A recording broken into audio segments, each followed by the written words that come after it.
तैयार हैं? सबसे पहले एक छोटा सा वीडियो जो इस पे नहीं, अब इस पे चला रहे हैं, इसका ऑडियो भी आपको आ जाएगा क्लियर। उसके बाद मैं अपनी प्रेस वार्ता शुरू करता हूं, क्योंकि ये एक परिप्रेक्ष्य है इस प्रेस वार्ता का। तो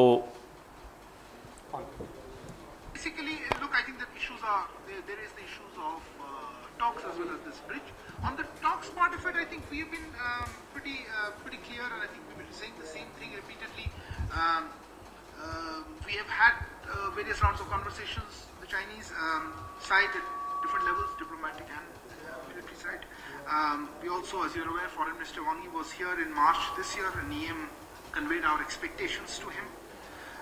As EM had said then, and I remember him talking to the media subsequently, the frictions and tensions that arise from China's deployments since April 2020 cannot be reconciled with a normal relationship between two neighbors. So we will continue to remain engaged with the Chinese side, both at the diplomatic and military levels, to ensure that the directions given by the two ministers are implemented fully. And of course, if there is any further update, we will share with you. So that's on the talks part of it.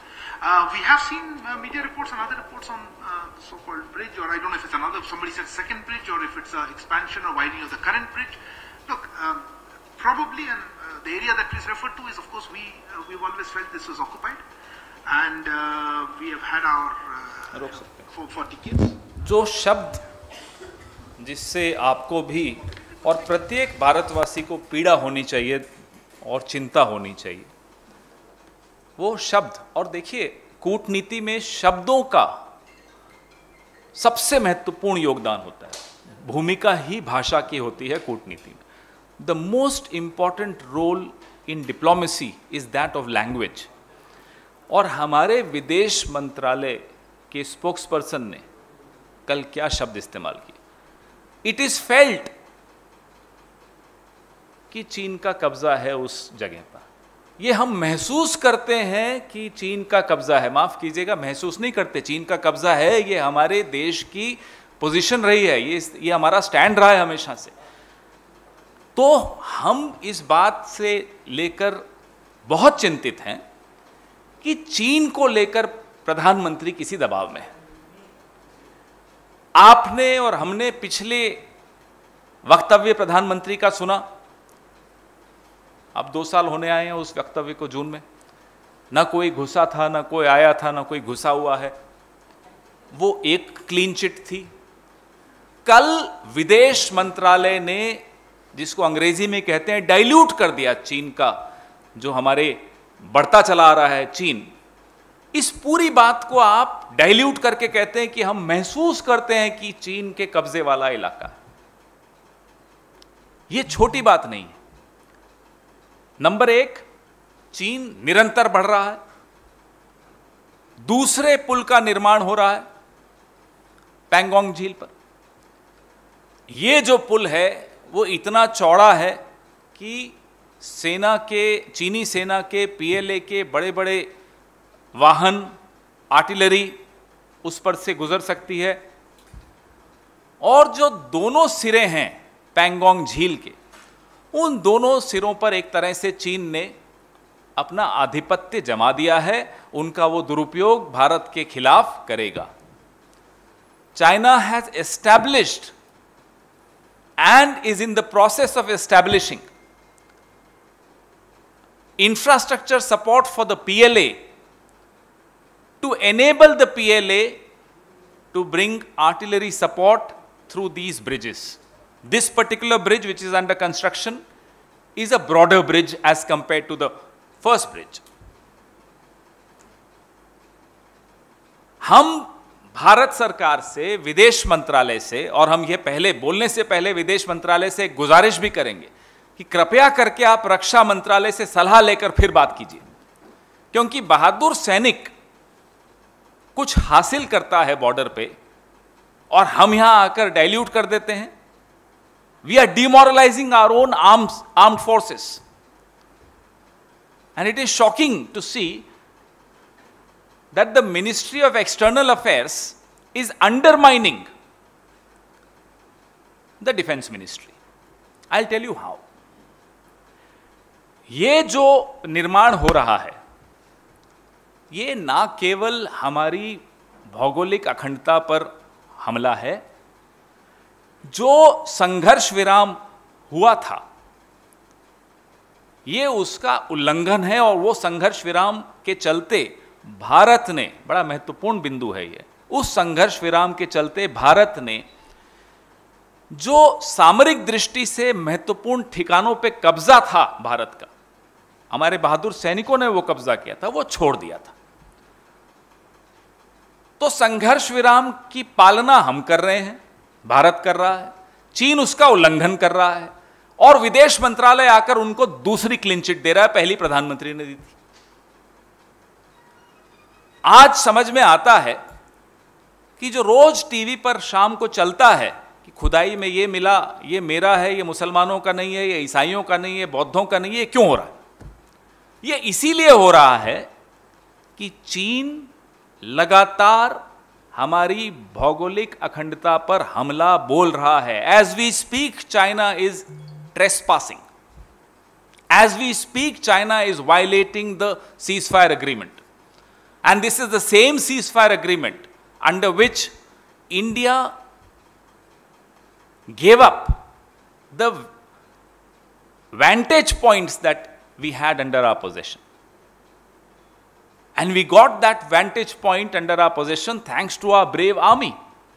So whenever the Ministry of External Affairs speaks, I don't know what is their compulsion, it appears though that every single ministry of this government has one point agenda: to protect and promote, howsoever fake it is, the image of the Prime Minister. कितनी ही नकली छवि हो प्रधानमंत्री की, तमाम मंत्री सिर्फ और सिर्फ उस छवि को बचाने के लिए, बढ़ाने के लिए काम कर रहे हैं। देश की छवि का क्या होता है, देश की सीमाओं का क्या होता है, देश की 60 साल की जो पोजीशन होती है कि ये चीन के कब्जे वाला इलाका है, आप उस पोजीशन को भी सरेंडर करने को तैयार हैं। क्यों?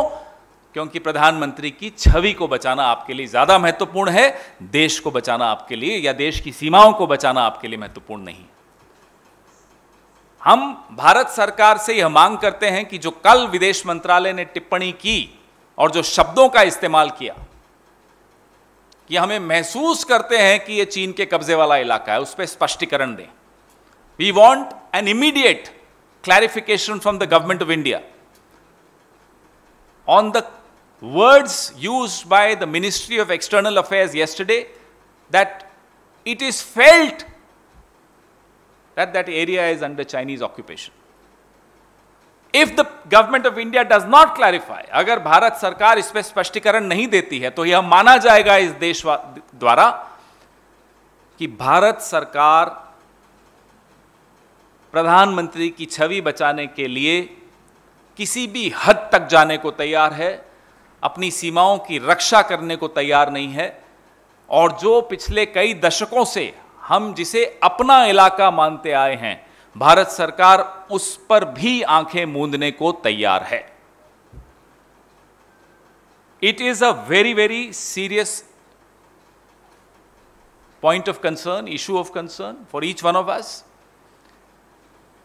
and we would call upon the Prime Minister, और तो किसी की चलती नहीं इस सरकार में, to for a moment temporarily forget about his own image. Think about the country. Think about the brave army braving all odds of weather, of the enemy, and valiantly protecting our borders. एक बार उनकी चिंता कीजिए। हम जब यहां AC के कमरों में बैठे होते हैं, वो वहां जूझ रहे होते हैं खराब मौसम से, दुश्मन से, खतरों से, अपनी जान पर खेलते हैं। उनके भी परिवार हैं घरों में, गांवों में, शहरों में। प्रधानमंत्री अपनी छवि की चिंता कुछ वक्त के लिए भूल जाएं और खुलकर बोलें कि चीन उस इलाके पर पुल बना रहा है जो भारत का है और चीन का उस पर अनधिकृत कब्जा है। मैं मान जाऊंगा कि आप सच्चे देशभक्त हैं, नहीं तो ये छद्म राष्ट्रवाद हमने बहुत देख लिया। आपका, आपके सवाल।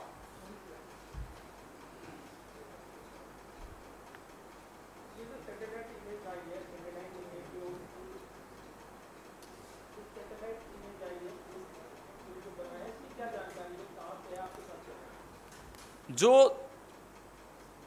दोनों एंड्स हैं लेक के, उन दोनों पर से एक एक पुल आ रहा। पहला पुल इतना चौड़ा नहीं था, दूसरा पुल इतना चौड़ा है कि सैन्य उपकरण, आर्टिलरी डिवीजन, यह सब उस पर से आ सकते हैं। और पूर्वी लद्दाख में जिस तरह से, जिन स्थानों पर, जिन पॉइंट्स पर चाइना अपने उपकरण लगा रहा है, अपना इंफ्रास्ट्रक्चर बना रहा है, उसके बाद जो एडवांटेज हमें मिलता था वो एडवांटेज हम खो चुके होते हैं। जो सामरिक दृष्टि से भारत को एडवांटेज मिल सकता था, अब ऐसी कोई हाइट नहीं है वहां जहां हम रुक कर, हमारी सेना ठहर कर मुकाबला वहां कर पाए, क्योंकि जो स्ट्रेटेजिक पॉइंट्स हैं वहां चीन अपना काम करता चला गया। जब मोदी जी अपनी छवि निखार रहे थे तब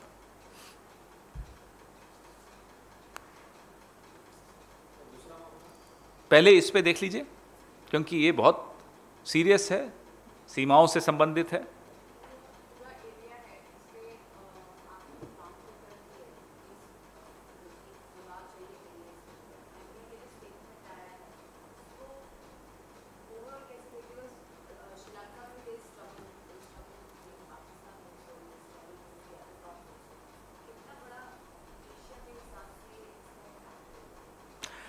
ये आपको कई बार हम उदाहरण देते हैं, और जब ये उदाहरण देते हैं तो कोई खुशी नहीं होती मन में, दुख होता है। दुख क्यों होता है कि विदेश नीति, पहले भी सरकारें, गैर कांग्रेस की सरकारें आई थी, विदेश नीति से कोई खास छेड़छाड़ कोई नहीं करता।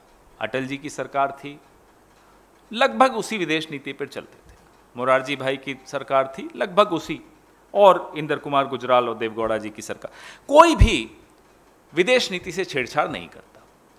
यह पहला उदाहरण आपको मिलेगा जिसका नतीजा सबके सामने है कि आज छोटे छोटे देश भी हमें आंख दिखा देते हैं। यह पहला उदाहरण आपको मिलेगा जहां प्रधानमंत्री को सिर्फ और सिर्फ का उनका एक एजेंडा है कि तालियां कैसे बटोरनी है घर में और घर से बाहर। तो तालियां बटोरने का जो इवेंट होता है वो तो 1 घंटे का होता है, 2 घंटे का होता है, लेकिन उस दौरान जो आप कर देते हो उसका खामियाजा देश भुगतता है। आपने देखा चीन लद्दाख में, नेपाल उत्तराखंड में नक्शा बदल के छाप देता है, कोई छोटी बात नहीं होती। वो भी एक देश है, वो अपना नक्शा बदल रहा है और आप चुप बैठे। और चीन का आप क्या जवाब देते हो? ऐप बैन कर दी। अभी भारतीय रेल ने चीन की कंपनी को कितना बड़ा ठेका दिया, जरा पूछिए। तो ऐप बैन करके आप लोगों को मूर्ख बना रहे हो और चीन के साथ बिजनेस एज यूजुअल कर रहे हो, तो आपकी नीयत में खोट है, नंबर 1। नंबर 2, आपकी समझ, माफ कीजिएगा, बहुत बौनी समझ है, आपकी समझ नहीं है। और जिनके पास समझ है, अफसरों के पास होती है, ब्यूरोक्रेसी के पास होती है, आप अपने आप को उनसे भी ज्यादा इंटेलिजेंट समझते हैं। आप अपने मंत्रिमंडल में सबसे ज्यादा अपने आप को इंटेलिजेंट समझते हैं। तो जो आदमी इस गलतफहमी का शिकार होता है कि मेरे अलावा और किसी को कुछ नहीं मालूम, वो ऐसी गलतियां करता है। उस आदमी का नाम है नरेंद्र मोदी।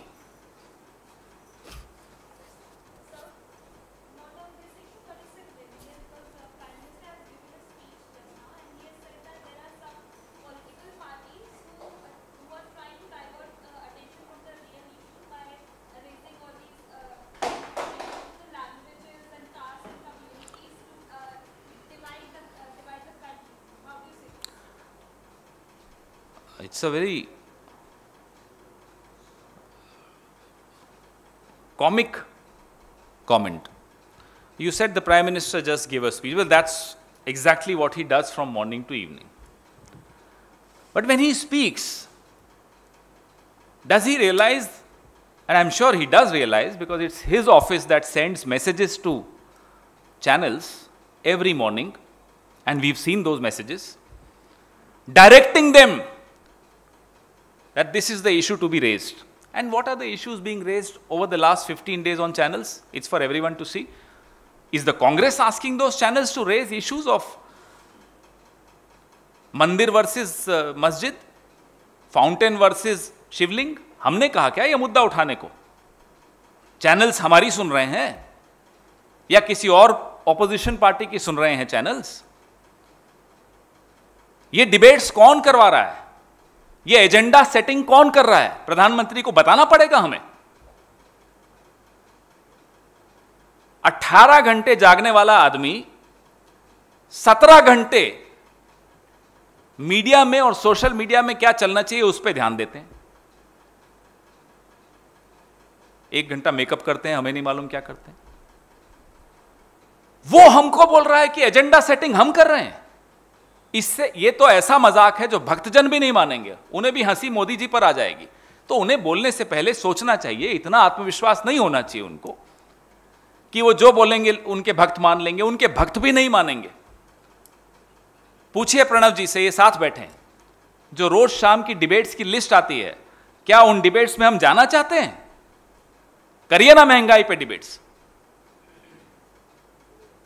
करिए बेरोजगारी पे डिबेट्स, करिए इस बात पर डिबेट कि पूरी दुनिया में सबसे महंगी गैस हिंदुस्तान में क्यों होती है, रसोई की गैस।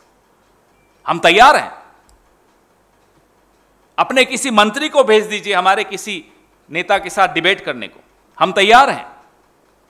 अरे प्रधानमंत्री जी, अगर आपको एजेंडा सेट करना है तो आइए ना, प्रेस कॉन्फ्रेंस कर लीजिए, खुली प्रेस कॉन्फ्रेंस कर लीजिए।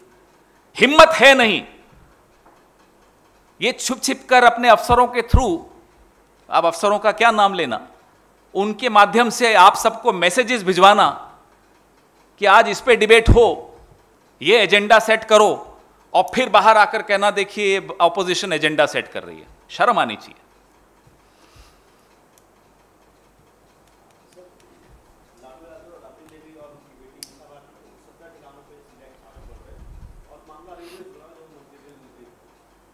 But how much creativity can you expect from Mr. Modi? भाई उनका भी तो क्रिएटिविटी सूख गई ना, अब खत्म हो गई। तो अब वही पुराने ढर्रे की बार बार चलाते रहते हैं। Nobody is surprised with these raids. These raids are a way of distracting attention from the failures of this government.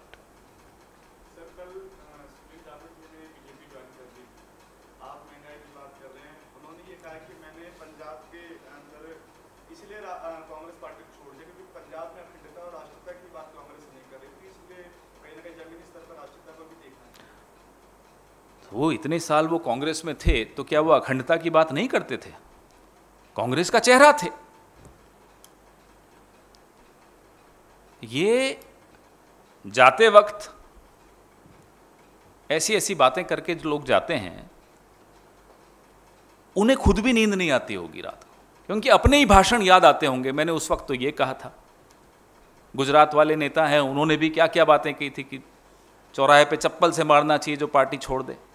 मैं देख रहा था कल, इन्होंने भी कई कई भाषण दिए हैं। और मोदी जी की तो आवाज़ इन्हें पसंद नहीं थी, ये भी बोलते हैं कि जब वो आवाज़ आती, मेरे को आवाज़ ही नहीं पसंद आती उनकी। अब बड़े परेशान होंगे। तो ऐसे लोगों को अच्छी नींद आए, हम तो बस यही भगवान से प्रार्थना करते हैं। उनको हम गुड नाइट के अलावा और क्या कह सकते हैं।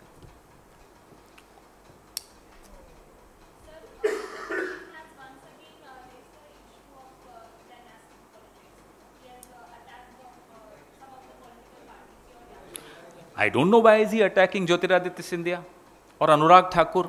There is something going on, I understand that. But why should he publicly attack Scindia ji and Anurag Thakur is something which the country would like to know. Or Rajnath ji's son, Pankaj Singh, and there are several, there are 45 dynasts there roughly. अब उनको करना है कुछ सुधार तो कर लें, हटा दें उनको। बनाना भी है, फिर उनको तंग भी करना है, उनके खिलाफ टिप्पणियां भी देनी है। वो कंधा किसी और का इस्तेमाल करते हैं, निशाना कोई और होता है। हो सकता है जय शाह निशाने पर हो आजकल, बीसीसीआई के अध्यक्ष हैं, कुछ हैं वो। Anything else? आप लोग यहां तो हंस देते हो, फिर चलाते नहीं हो। मैं कोई ये बड़ी शिकायत है आपसे।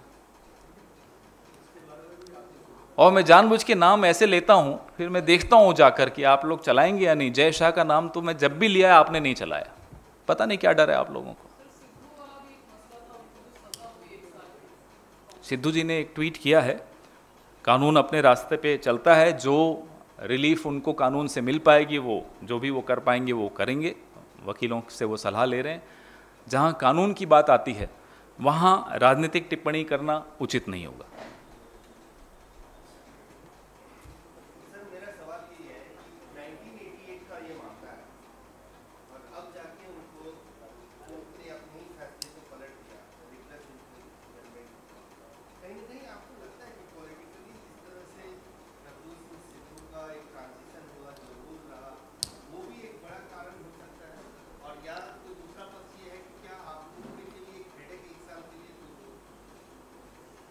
कानूनी प्रक्रिया पे इस तरह की टिप्पणी में जब तक कोई जानकारी नहीं होती तथ्यात्मक, मुझे नहीं लगता करना उचित होगा।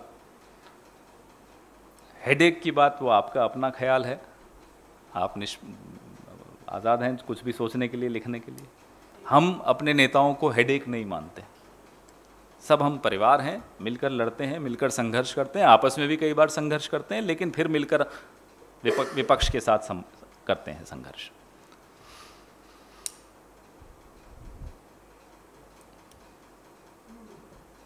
कुछ और जय शाह पे या किसी पे कुछ सवाल किसी को पूछना हो, सिंधिया जी पे, जय शाह पे, अनुराग ठाकुर पे, मैं बैठा हूँ, बताइए। कांग्रेस पे तो आप पूछते ही रहते हैं।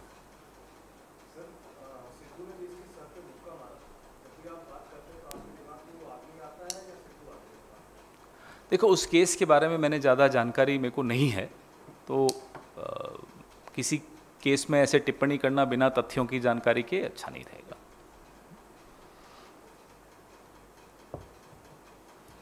धन्यवाद।